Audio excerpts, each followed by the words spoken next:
Bom dia mais uma vez, queridos alunos da Escola Dinâmica do 8º ano, dando continuidade aqui à nossa aula, né? Agora falando especificamente dos climas, né, existentes no continente americano, né, como um todo, que vai desde o Canadá até o sul do Uruguai, não é? Até a Patagônia, na realidade, onde eu tenho uma variedade climática muito grande, não é? Já que o nosso continente é extremamente variado, não é? Justamente por conta desse alongamento territorial existente que vai desde o Rio Grande do Norte, ou desde do Rio Grande do Norte, desde o Canadá até o Uruguai. E aí eu vou ter essa grande variedade climática, não é? Quais são os principais climas que eu tenho no continente americano? Eu tenho um clima equatorial, tropical, subtropical, desértico, que eu acho errado falar isso, é um clima desértico, depois eu vou falar para vocês por quê. Clima semiárido, mediterrâneo, temperado, frio polar e o clima frio de montanhas, não é? Então, isso justamente é contribuído por conta dessa grande variedade que nós temos relacionado ao nosso clima, a nossa extensão territorial, não é? Então, a diversidade dos climas dos tipos climáticos do continente americano corresponde à combinação de uma série de fatores que condicionam a temperatura e a distribuição das precipitações e a pressão atmosférica e a umidade dos ventos. A temperatura média do continente diminui de forma progressiva desde o Equador, onde os raios solares incidem diretamente 2 vezes no ano até os polos. Devido à latitude, a América apresenta 3 grandes zonas climáticas. A zona quente, formada pelas zonas intertropicais, as zonas temperadas, nas latitudes médias, e dos dois hemisférios, as zonas frias, faixa que se estende desde os 60 graus de latitude norte até o sul dos polos, até o norte e o sul dos polos, né? E aí eu tenho essa variação relacionada à questão climática territorial das Américas. A faixa que se estende desde os 60 graus de latitude norte e sul dos polos. Além disso, outros fatores colaboram para dar lugar aos climas quentes, temperados, frios de diferentes latitudes, como, por exemplo, a altitude, né, a vegetação, né, o relevo. Isso vai contribuir para que eu tenha também chamados microclimas ou áreas de exceções climáticas existentes no território, como, por exemplo, o clima semiárido nordestino, não é? Os climas frios de montanhas são considerados microclimas, são climas diferenciados. A proximidade do mar beneficia as zonas costeiras, pois o oceano atua como moderado temperaturas, reduzindo a amplitude térmica, que é a diferença entre a maior e a menor temperatura diária, influenciado aí, nesse caso, por conta da maritimidade, que a gente falou anteriormente sobre isso, né, que é em função que o oceano tem de regular a temperatura do continente. É chamado de maritimidade, né?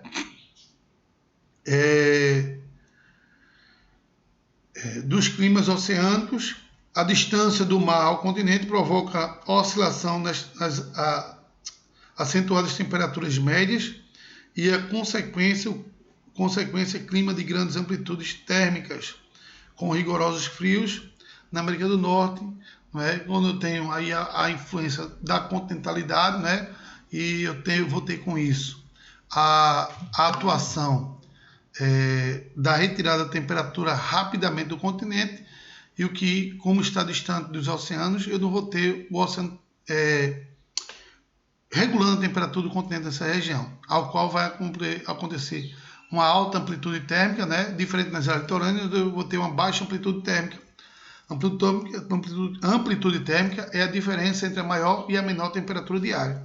Então, nos desertos, por exemplo, eu vou ter temperaturas com 0 graus à noite e durante o dia 50 graus. Eu tenho uma alta amplitude térmica, não é? No litoral, não. No litoral, eu vou ter temperaturas durante o dia de 32 graus e durante a noite cai para 30, 29 graus. Não é? Então, eu vou ter uma baixa amplitude térmica, que é a diferença entre a menor e a maior temperatura diária. A altitude é outro fator que influencia a temperatura. Quanto maior a altitude, menor a temperatura. Como eu falei, a cada 100 metros que a gente sobe a montanha, a temperatura cai meio grau, aproximadamente.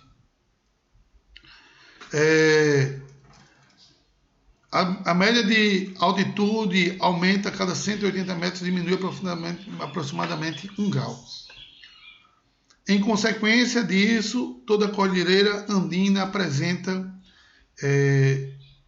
escalonamento de temperatura, sendo esta muito baixa em zonas que se encontram-se em grandes altitudes, independente da latitude, né? Porque aí quem vai influenciar, no caso, é a altitude. Por isso que é muito bom a gente citar se está ao nível do mar ou está acima do nível do mar, porque isso é que vai influenciar de forma direta o processo de variação de temperatura. Então é importantíssimo citar se está acima ou ao nível do mar, não é? E aí por isso que tem que ser colocado todas as vezes qual a localidade que se encontra no caso do processo de surgimento das variações de temperaturas e da localização, não é? Onde eu vou ter aí áreas próximas à linha do Equador com temperaturas muito baixas influenciadas pelo relevo, não é? E aí eu vou ter a Cordilheira dos Andes, por exemplo, que uma parte é cortada justamente pela linha do Equador, não é? Próximo à linha do Equador, na realidade, e com temperaturas extremamente baixas, não é? Ali, por exemplo, no Peru, não é? No Peru, sobre a Cordilheira dos Andes, eu vou ter temperaturas muito reduzidas, apesar de estar próximo à linha do Equador. As correntes marinhas quentes que se originam em águas equatoriais, correntes do Brasil e do Golfo, suavizam a temperatura da costa por onde percorrem, contribuindo para o aumento da evaporação, proporcionando a umidade e chuvas nas zonas litorâneas. No entanto, as correntes frias de Labrador, Humboldt e da Califórnia originam nos polos, provocando uma baixa temperatura, causando a formação do gelo na costa e contribuindo para a formação de desertos costeiros. O Atacama, no Chile, pois o movimento ascendente do ar frio impede com que o ar úmido oceânico alcance a costa. Então aí eu tenho um deserto litorâneo, que é o deserto do Atacama, né? O predomínio de climas áridos e semiáridos nas bordas ocidentais dos continentes de climas mais úmidos no leste não se mas também a disposição não se deve somente influenciar das correntes marítimas, mas também na disposição paralela das costas dos relevos de maior altura, sentidos meridianos. Essa disposição impede a entrada da porção ocidental dos continentes dos ventos úmidos provenientes do Oceano Pacífico, como é o caso do sertão nordestino, onde eu vou ter a barreira orográfica do Plano da Borborema, impedindo a penetração dessa umidade no continente, provocando assim uma escassez de chuva muito grande, né, tendo com isso o chamado clima semiárido.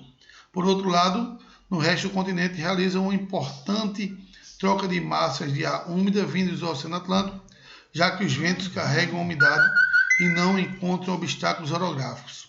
Para impedir sua passagem, assim as precipitações são muito mais abundantes do leste e diminuem progressivamente para o oeste, onde se encontra um clima de estações secas e climas semiáridos. Né? Tipos de climas encontrados na América. E aí a gente vai falar especificamente de cada clima. Primeiramente eu vou ter o clima frio, né? O clima frio ele vai encontrar-se numa área de latitude entre 50 e 60 graus de latitude ao norte e ao sul do clima polar. Apresenta temperaturas muito baixas o ano inteiro.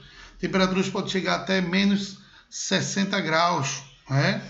Nessa região desenvolvem-se grandiosas formações vegetais, como as florestas coníferas, que são consideradas a maior floresta do mundo, né? Homogênea, claro, formada apenas por pinheiros, né? a de folhas aciculifoliadas, não é? Onde eu vou ter aí folhas em forma de agulha, não é? Também chamada de taiga. Aí também vai apresentar não só essa questão da vegetação de clima, a vegetação do clima frio, não vai ter apenas a floresta conífera, né? Vai também apresentar também a formação da tundra. A tundra também é típica de regiões extremamente frias, não é? Apresentando isso aí principalmente nas áreas polares do globo, que é formada por líquens e musgos, não é? E aí eu vou ter o clima frio de montanha, não é? Comum nas altas cadeias de montanhas, onde o frio durante o ano todo, em razão das elevadas temperaturas, as áreas mais altas e as médias anuais giram em torno de 0 graus. A constante queda de neve, normalmente nas áreas de picos não existe presença de vegetação, a não ser a chamada tundra alpina, não é? A tundra alpina são tundras que se formam por líquens e musgos, ocorre nessa região também de altas altitudes. O clima de montanhas apresenta um próprio nas áreas de relevo montanhoso com altitudes elevadas, desde a Cordilheira dos Andes, mais ao sul da América, por toda a borda indo ao oeste do continente até as montanhas rochosas ao norte do continente. E aí eu vou ter essa área totalmente coberta por gelo nas áreas de maior altitude da América.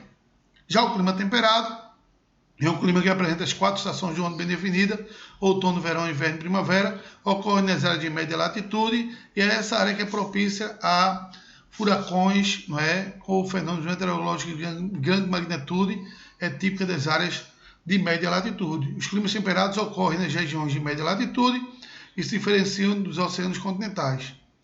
No primeiro, a influência dos oceanos em geral regula a temperatura, amenizando o clima, evitando maiores diferenças entre as temperaturas máximas e as temperaturas mínimas. O clima temperado oceânico, por estar distante do oceano, sofre com as amplitudes térmicas elevadas, com temperaturas mais altas durante o dia e temperaturas mais baixas durante a noite. É causado pelo fator da continentalidade.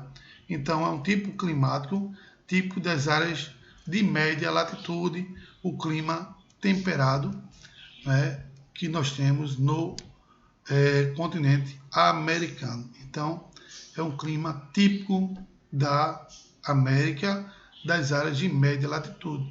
É o chamado clima temperado, que aí vai apresentar uma vegetação também da mesma característica, que eu vou falar já sobre essa vegetação. Já o clima temperado continental, aquele oceano que fica às margens dos continentes, né? E aí eu vou ter o clima temperado oceânico, né? Clima ligado às planícies centrais. Esse é o clima temperado continental, né? Caracterizado por vezes muito quentes e invernos bastante frios, nos quais as chuvas são escassas e ocorre forte precipitação de neve. Então, esse é um tipo de clima temperado continental. Esse ambiente climático é dominado por grandes pradarias e vegetação herbácea, né? É uma vegetação típica de climas temperados continentais. Essa vegetação de clima temperado continental, ok? O clima subtropical.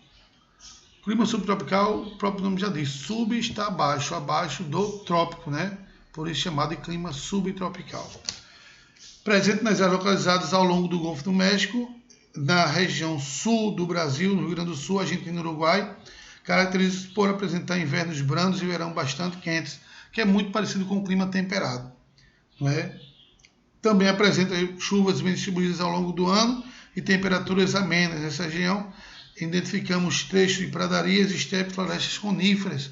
No caso dessas florestas coníferas aí, eu vou ter a floresta de Araucária, não é? No sul do Brasil, né? Essa floresta é uma vegetação típica das regiões do sul do Brasil, a floresta de Araucária, que foi fortemente impactada pela ação antrópica. Já a gente vai falar sobre elas.